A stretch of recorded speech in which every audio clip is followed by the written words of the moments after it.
We're here to talk about studying in Japan. We had this conversation as well last week. Yes. We'll be joined by two professors from the University of Tsukuba in Japan, from the Faculty of Engineering, Information and Systems, Assistant Professor Modar Hassan and Assistant Professor Klaus Aranha from Japan. They are both online. Good morning, gentlemen. Good morning. It must be afternoon there for you, though, but it's Nairobi. It's morning in Nairobi. How are you? Oh, I'm doing great. I'm super happy to be here to talk with you. Thanks for inviting me. Thank you very much, Professor Klaus. And Professor Modar? Yeah, I'm doing great as well. I'm very happy to be in your program. Very well. Now, Dr. Midori, we talked about, people going to study from Kenya to Japan, especially for graduate programs, and particularly focusing on, areas of engineering, information and systems. And today we want to talk about, going to the University of Tsukuba. I want to understand, first of all, tell us about this university, Professor Klaus. Yes. So the University of Tsukuba is one of the largest engineering universities in Japan. We have around 20,000 students. And one thing that is really cool about it is that about 10% of our students are actually international students from several places around the world. So we have a very international community here in our university. Mm-hmm. Which part of Japan is it located in? It's actually very close to Tokyo, about 1 hour by train north of Tokyo. It's isolated, so it's a small town, a very academic environment. Okay. And Professor Mora, when you say that it's one of the largest universities, engineering universities in Japan, give us a bit of a background and history of this university. How old is the university? How big is the university? How many students are there in the university at present? So actually, the university is around 140 years old. It's been 40 years in Tsukuba, the city in which we are in right now, but it's been 100 years more back in Tokyo when it was at a different name over there. And it has the largest single campus in all of Japan. We have an official ranking system of the universities. Tsukuba is among the top 10 in the country. Mm-hmm. We have, as Professor Klaus mentioned, we have over 20,000 students. 10% of them are international students. And actually, I was an international student here, so I studied here now. I'm working here. Oh, that's actually an interesting one. Tell us about that journey, your journey as a student into a professor at university. So I came to Japan in 2011, right after the big earthquake. There wasn't many people around here, but they started coming back soon after that. Mm. And I did a couple of master's degrees and a PhD, and then I worked for 5 years as a postdoctoral researcher. And eventually I became professor at my department. Okay.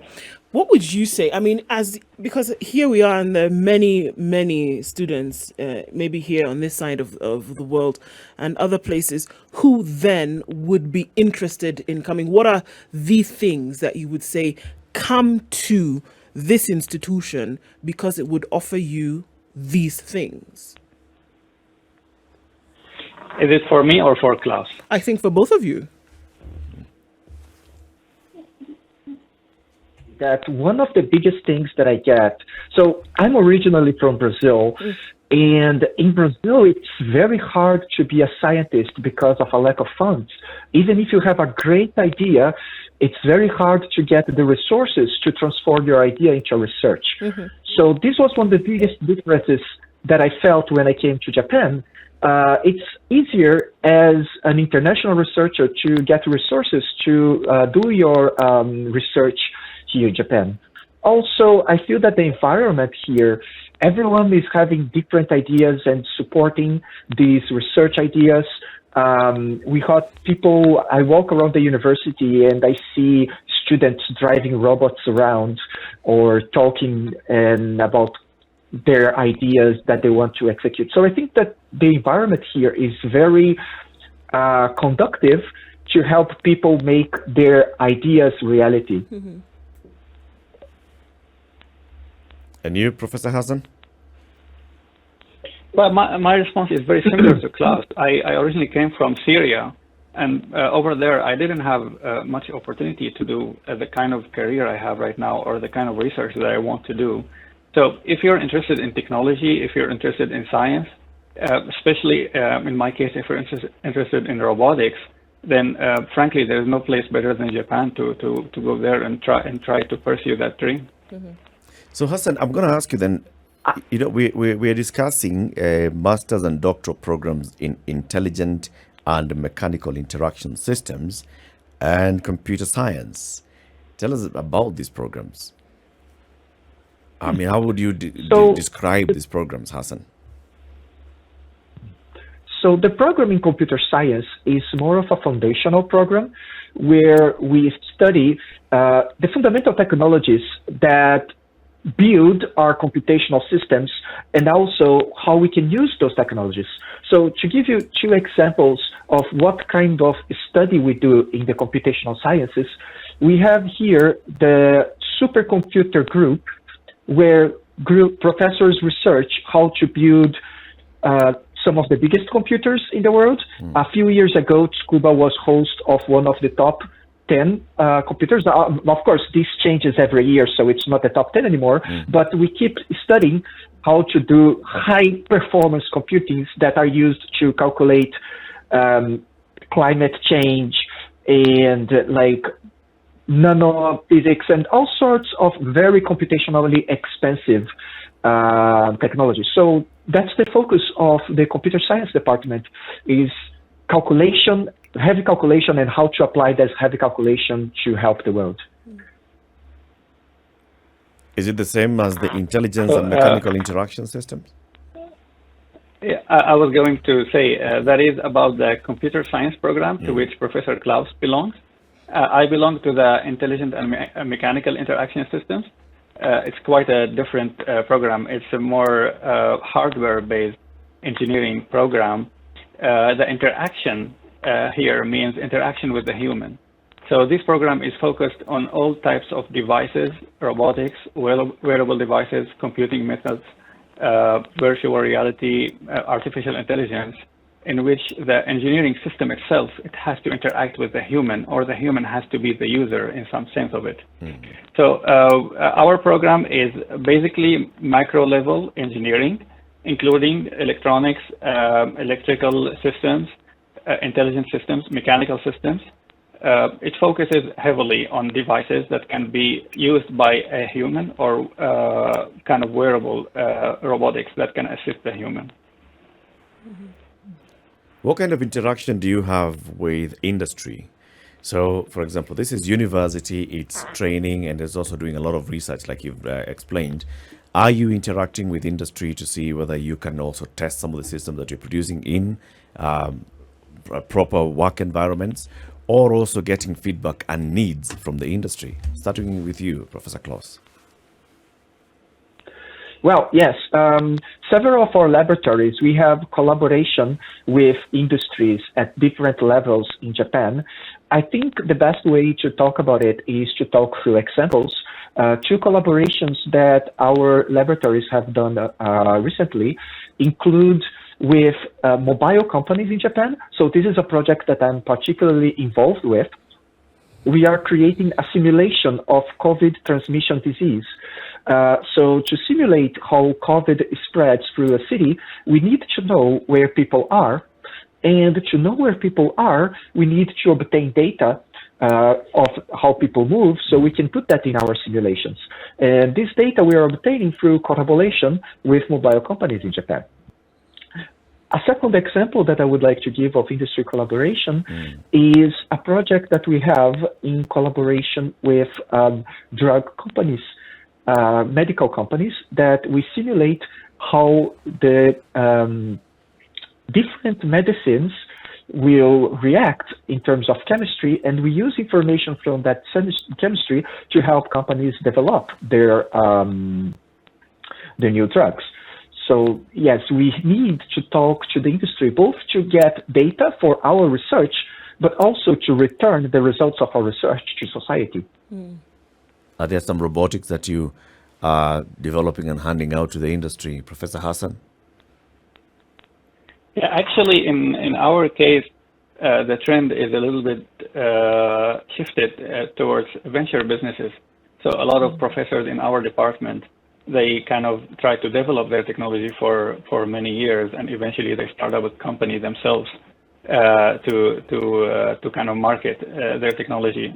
Some examples, we have the robot suit HAL, which is a wearable robot that helps people walk, those who cannot walk, those who have hemiplegia or paralysis. And now they have a very nice company nearby in the city, and they're marketing their products to hospitals and to care centers. Other examples, we have startup companies of a device that can measure swallowing, which is very good to monitor the health of elderly who cannot eat well. We have startup companies for modern wheelchairs that have new functions that were not available with the old wheelchairs. People can move around more freely. They can move around in the sitting posture or in the standing posture. And we're trying to foster this actually because the industry itself, they have their own economical business. We're trying to make new businesses that are not available yet in the market. I mean, so obviously we're talking about cutting edge global trends that are being taught to students at this university. Now, we're looking at this master's to a doctorate level. So what then should students who are applying to these programs have studied to be able to get into these programs? What undergraduate then are they required to at least have before they come?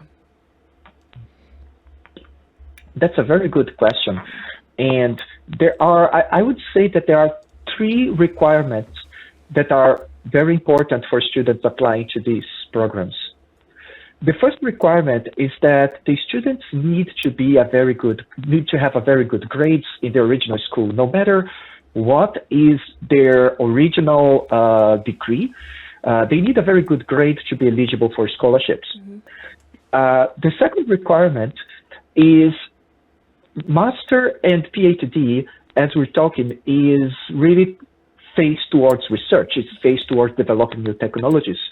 So more than studying this or studying that, I'd say that the students need to have a very clear idea of what kind of research they are interested.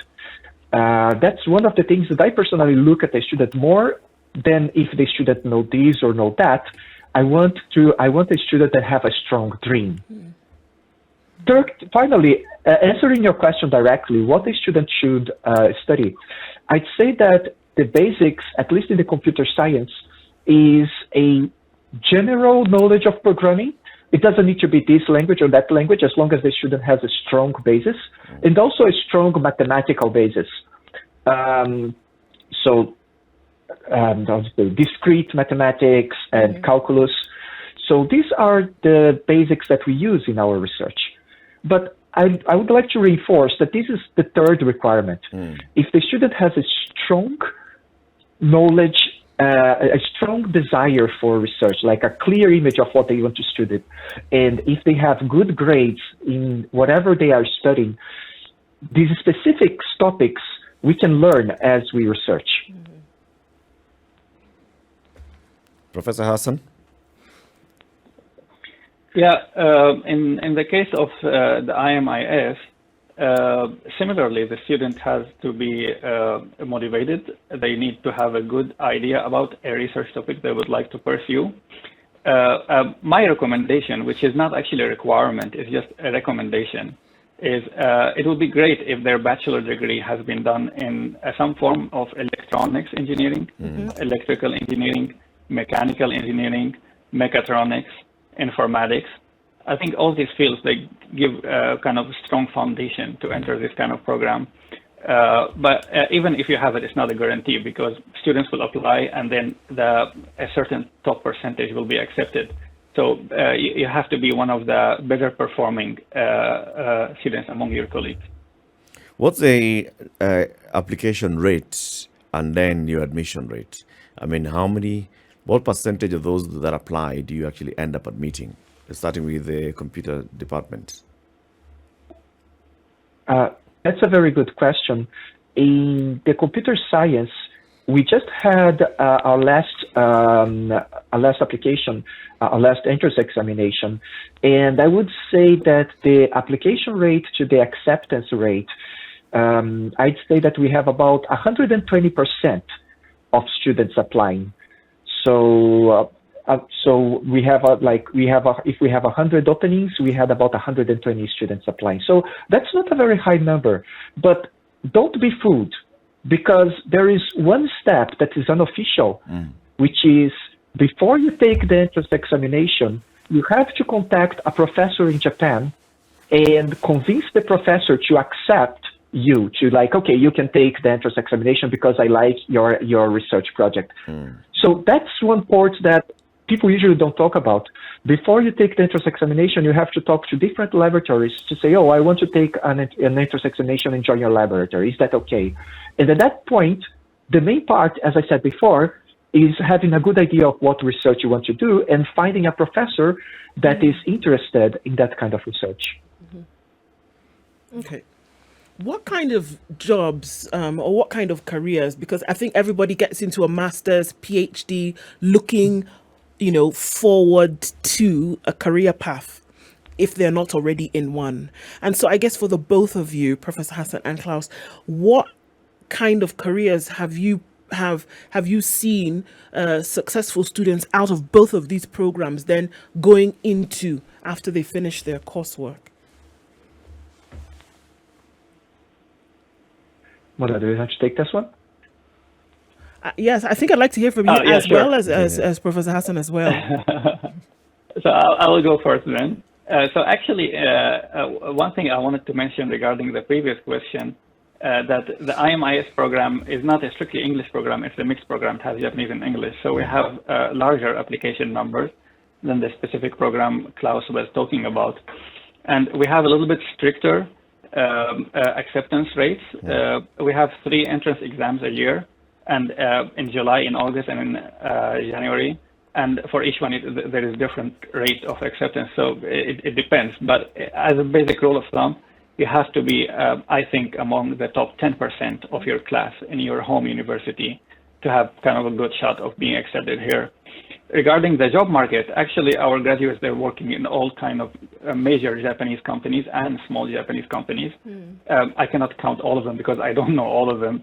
You have Sony, Hitachi, Mitsubishi, Panasonic, any kind of company that is based on technology, on making something with engineering. Our graduates have a very good shot at working there. We have graduates who, international students, many who decide to stay here, many who decide to go back home or to go to other countries. Some of them go to Europe to work in research institutions if they have a PhD. So the sky is the limit. You decide your own destiny after you get your degree. Well, that's brilliant. When do the applications open, and when does admission begin? Start with you, Moda. Can I mention first about this class? Yes. So as I mentioned, there is 3 entrance exams, and each one has different application periods, and it might differ per year. So please go to the website. So you can just search University of Tsukuba, IMIS, in the case of our program, and there is an admission page, and it mentions all the information for all the 3 exams. And also there you can find which one is suitable for you based on your degree and what program you're applying for. So check the information for that year. As an easy rule of thumb, for July, you have to apply at least a couple of months before, maybe 1 month before July. So in June, the admission will be closed. The same for August, the same for January. Okay. And all the information is, you say, is available on the Tsukuba website? Definitely. All right. Klaus? Yes. So about computer science, we also have different ways to apply. Our general entrance examination is in August, and the official application date is in July. Also, we have a scholarship program that the application period for the scholarship program is in August, for the entrance examination in October.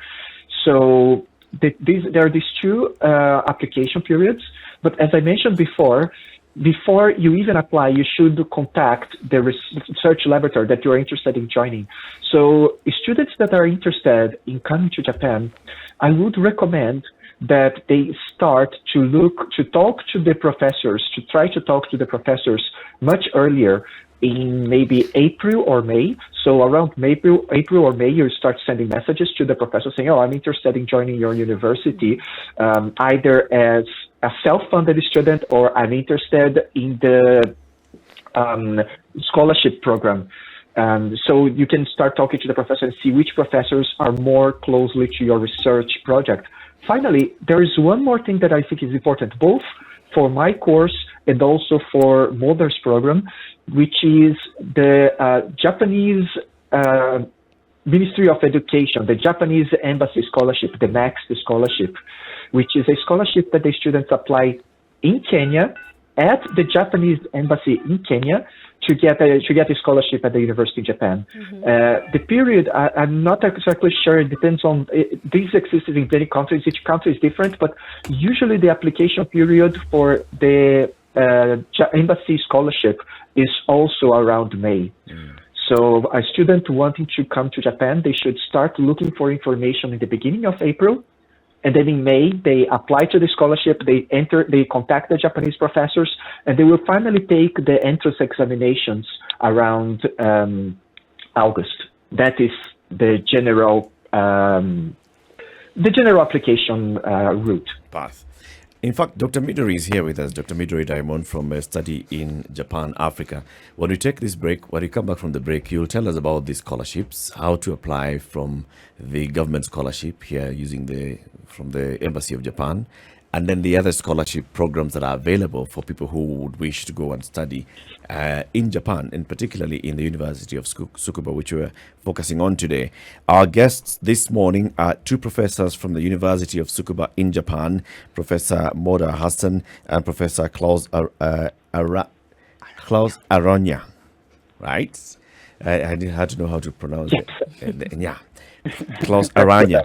Klaus is from the Department of Computer Science, and Moda is the Department of Intelligent and Mechanical Interaction Systems, IMIS. Both of them telling us, if you'd like to go and study for your master's or doctoral programs in this university, this is the route to go about it, and it's actually very possible. Both of them are beneficiaries of this particular program, and they'll also tell us their own experiences of application and getting into the program, getting accepted, what they had to do, how they went about it, and then you also know what to do if you are interested in it. This is the Situation Room, the only way to start your day. We continue the conversation about studying in Japan, and our guests, Professor Moda Hassan and Professor Klaus Aranya, both from the University of Tsukuba in Japan, joining us via video link from Japan, and Dr. Midori Daimon from the study in Japan, Kenya. She's here with us in the studio. Midori, let's talk about the application for scholarships. Okay. How many different kinds of scholarships do we have? Okay, there's some scholarship. So right now, let me talk about Japanese government MEXT scholarship. And the MEXT is MEXT, but that meaning that that short name for Ministry of Education, Culture, Sports, Science and Technology. It's very long, so we call it X MEXT. is the Culture, Sports, Science. Ministry of Education, Culture, Sports, Science and Technology, MEXT. Yes, MEXT scholarship. Okay. And then this MEXT scholarship is full funded. So meaning including air ticket, go and fro, and also, of course, tuition fee and also monthly stipend. You'll get enough to survive that side. And then this scholarship has two categories. One is embassy recommendation. The other one is university recommendation. So let's talk about embassy recommendation. And this embassy recommendation, which already Professor Alanya talked about it, this one usually, including Kenya, all over the world, the embassy of Japan in your country, application period open around late April. Yes. And then usually the deadline of that application is May. And then annually they advertise. Yes. So once a year they open and then they close. Yes. And then the application documents, including, of course, academic transcript and also research idea. Yes, research proposal. Yes. So you have to go to the embassy in your country, like we have to go to the embassy in Upper Hill, Yeah. Now, or can we access this material online? actually now you can download it from the website, their website, the application form, and then you can fill it, and then but you have to submit physically. In Kenya, you can't email it. You can't apply online, but you have to submit or you have to like post it. Okay. Yes, and then after the application documents screening, they will call you if you pass the first document screening. They will call you to take written exam, English, and also oral interview in English. And then after that second screening, if you pass it, and then you have to start contact the university to find your prospective supervisor. Okay. Yeah. So, I have to say that in the application form, you have to write the name of professors, but that time you don't need contact them. Yeah, but after that you pass the second screening. Start engaging with the professor. Yes. So this is the embassy recommendation. The university recommendation, then how does it work? Okay, university recommendation, you have to apply through university where you want to be admitted. Right. And then I can't say all university has that university recommendation opportunities. Not all, but some universities they have, and then usually they don't open this information so much. But we study in Japan for Africa project. We try to collect that information, and then we always update that. If they open the application, we just post that information on our SNS, Facebook, Twitter. So I want you to follow our SNS, and then those university recommendation, usually application period around September, October till like maybe November or December. Actually, this one also, it depends on the university. Yes. Are there other opportunities for scholarship application aside from the MEXT? Okay, so this MEXT scholarship is full funded, but also each university has their own scholarship, such as tuition reduction, or maybe some other private foundation can offer you some monthly stipend. Like in Japan, you can cost monthly like $780 per month. This is average. Yeah, but like some private foundation can offer you like $400 per month, 1 year, for 1 year, and then you can apply again after 1 year, every 1 year. And then, so like after you go there, you can also get opportunity to apply for those scholarship. And then before you also go there, you can ask university which kind of scholarship are there, and then you can apply for that through university where you are going to be admitted. Yes. Okay. All right. So, I mean, coming back to you, Professor, if I can ask you, Professor Hassan, looking at the students that you have been through the program, what would you say that are some skills that they've then been able to have that would then impact on a career, or that would impact on the job? That what exactly are we putting out? I mean, we've looked at the side saying that these are the jobs that students would then be able to get. But what are then some skills that then they would definitely be able to acquire, having been through the system? If we can hear from you, Professor Hassan, and then from you, Professor Klaus. Yeah, thank you. Obviously, the most important skill in a graduate program is research, the ability to do research.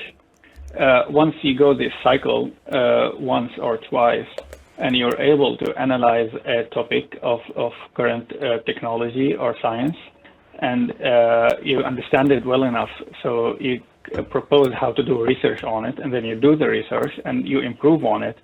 And first of all, you have contributed to the human culture in general, because you added something to our current knowledge, and you contribute to yourself a lot, because you kind of grow and develop your ability to understand a field of science and technology and to contribute to it. That being said, after you graduate from your program, whichever it is, you don't have to work exactly on that same topic again, because the skills are transferable. So whichever company that is willing to hire you after that, they're not necessarily hiring you for this specific skill that you did, but for the more general ability that you developed during your program. Other skills, obviously, are communication skills. You have to talk with people. You have to present your work, your research. You have to convince the jury of your master's thesis or your doctoral thesis that you're worthy of the degree. Internationalization skills are definitely important. I'm pretty sure I'm a different person now than the person who came here 12 years ago. Once you deal with people from different backgrounds and different nationalities, you grow as a person. And perhaps there are many more that I myself am not aware of because other people might have different experiences than mine. All right. Before we come to you, Professor Klaus, Hassan, what was that in the background? Was that your robot chiming? Oh, no. That sound in the background was the chime that goes through the university when the time to change classes happen. So we have that chime about every hour and a half and indicates the time for the next class. All right. It's actually a traditional chime all over Japan. Most schools have a chime that is very similar to that. So talking about skills, so I agree with what Moda said, especially about the internationalization and like growing as a person, meeting people that are different from you, meeting people from many different countries, living by yourself in a country that speaks a different language, that has different cultures, that makes you a much more flexible peace person, and also like makes you realize that the world is much bigger than what is around you. And that's very important to any sort of workspace. That makes you a person that is able to face all sorts of challenges and difficulties.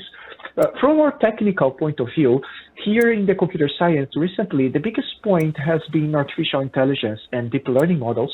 So even when that is not the focus of your research, you're usually going to see many different sorts of technologies regarding artificial intelligence. I like to give examples. So one example, a student that graduated from my research group last year, he is a student from Indonesia. Before he came, he worked with apps, mobile apps, and we worked for 2 years here with technologies for using artificial intelligence to detect patterns in images, especially in terms of agriculture.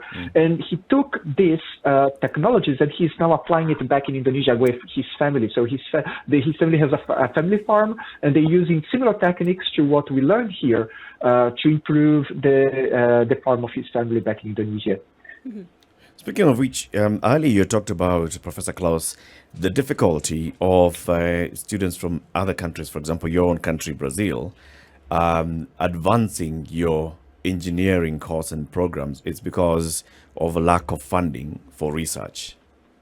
Now, I'm sure you have this conversation with many of your students, even you, Hassan, you know, all your international students coming into the university, seeing the available resources in this university, seeing the you know, everything that's in the university, and then wondering, once I finish and I go back home, how will I be able to sustain this level of research, this kind of work? What do you tell them? So that is a extremely good question. And I would say that the first answer that I give is that also another skill, I mean, which is not so important if you're going to industry, but if you're going to be a scientist, one of the most important skills of doing an internship, a research abroad, is your ability to create contacts. So this is actually the second time I am in Japan. I went to Japan for the first time for a PhD 10 years ago. And after that, I returned to Brazil. And of course, the research environment is very different.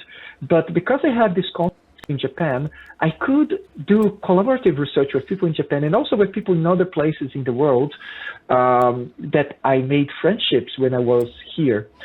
So even if you have difficulties even if your country has difficulties, by making this connection, by going abroad and making these connections, you're not alone anymore when you're back. I mean, you're back to your country, but you still have contacts in Japan, contacts in Europe, contacts in Asia, contacts in America, and you can use that to power up your research even after you come back.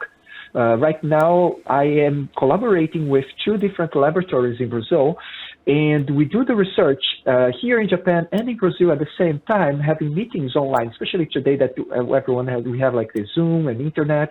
So we do this collaboration. So of course, there is a limitation to that, but you can do this contact. You can create this international network.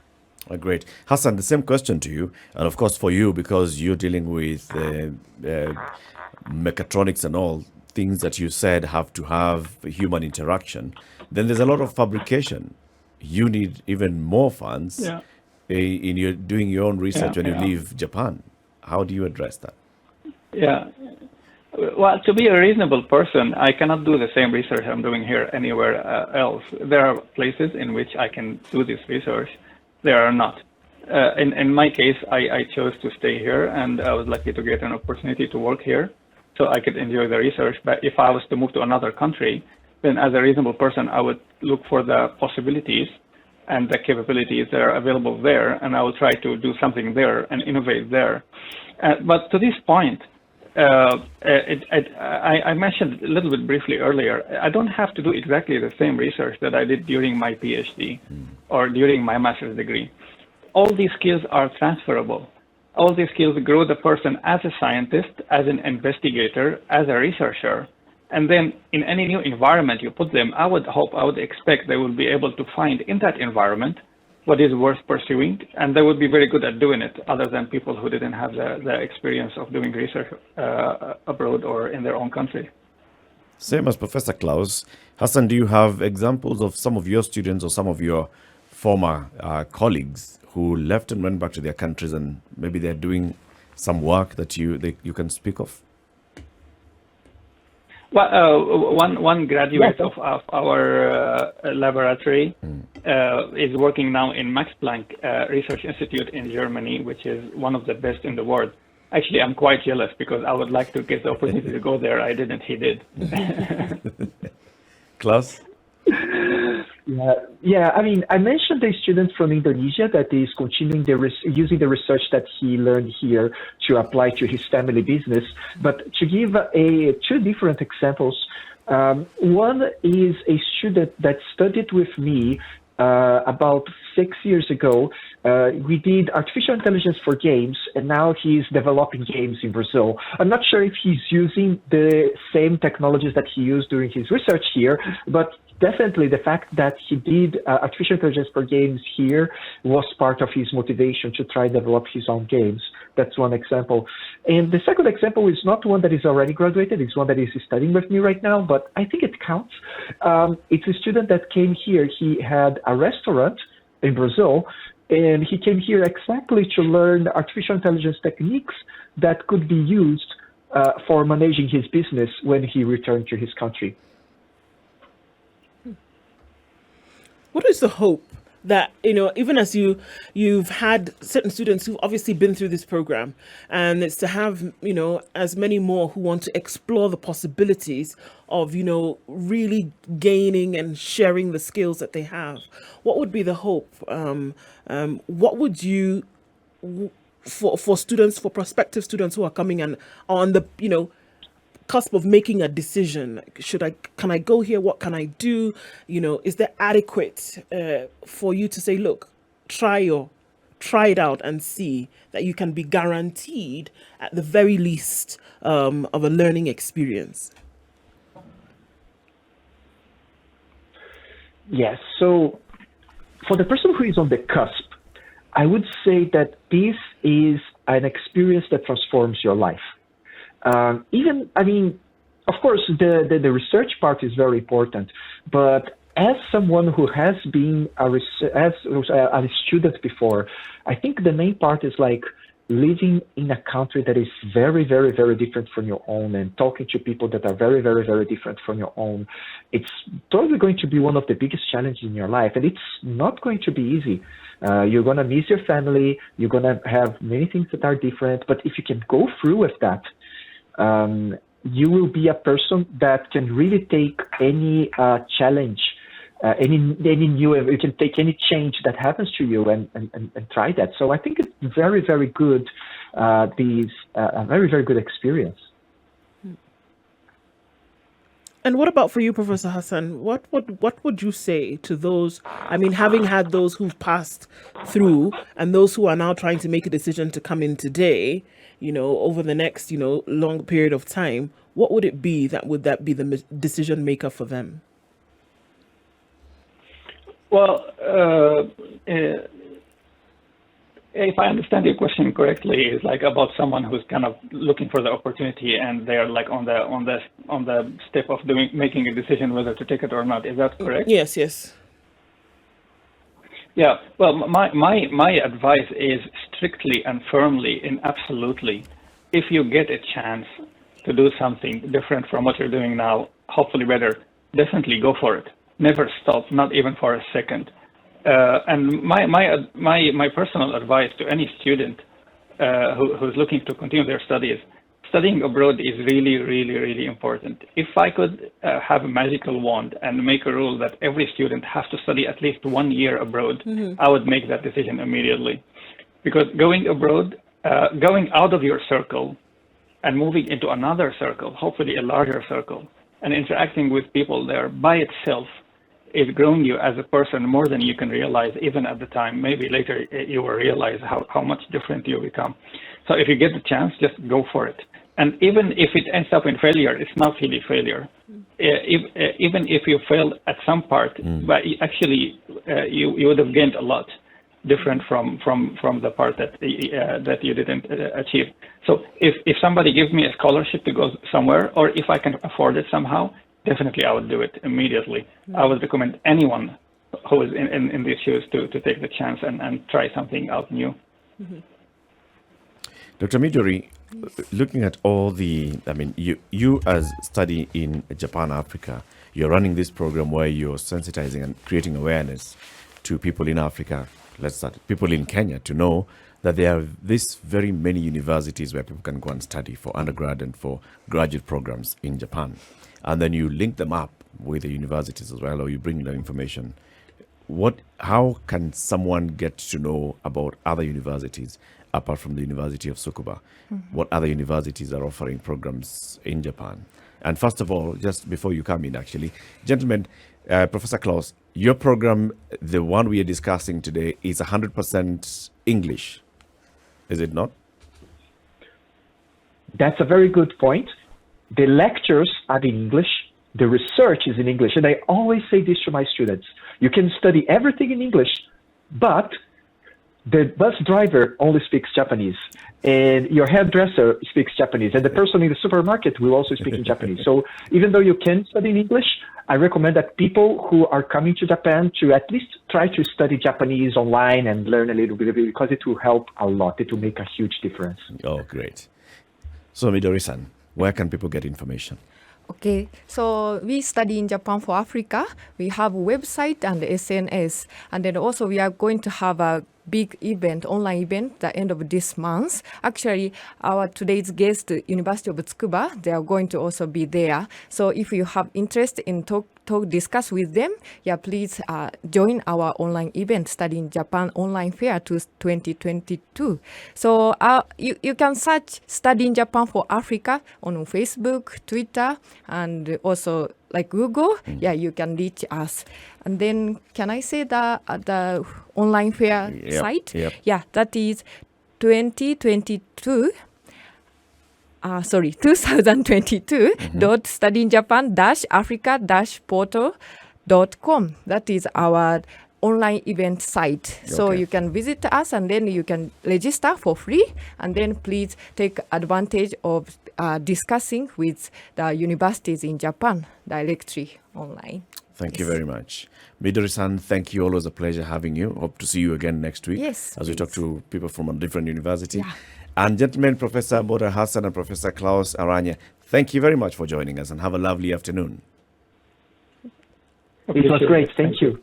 Asanteni sana. Keep it here for more conversations. If you'd like to, of course, to get more information about how to study in Japan, go and just Google Study in Japan, Africa. You'll get the social media sites, you'll get the website, and you'll also be able to get the portal where you can get this online event taking place in coming days.